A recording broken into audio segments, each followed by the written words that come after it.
এদিকে আবারও হামলার শিকার হলেন নাসির উদ্দিন পাটোয়ারি। রাতে সিলেটের জৈন্তাপুরে জুলাই পদযাত্রা শেষে ফেরার পথে তার গাড়ি বহরে পাথর ছোড়া হয়। এতে গাড়ির কাঁচ ভেঙে যায়। আহত হন নাসির উদ্দিন পাটোয়ারি সহ 2 জন।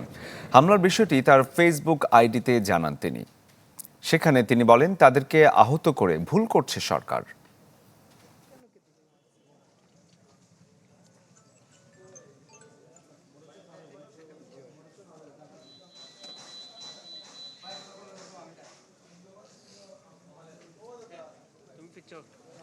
নগদ নিয়ে এলো হার না মানা হার অফার।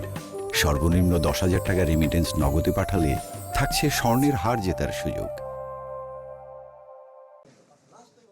প্রোগ্রাম পথসভা শেষ করে গাড়ি নিয়ে মুভ করার পরে 200-300 মিটার পর যখন খালি রাস্তা আসে, অন্ধকার থেকে এই ইটটা মারা হয়।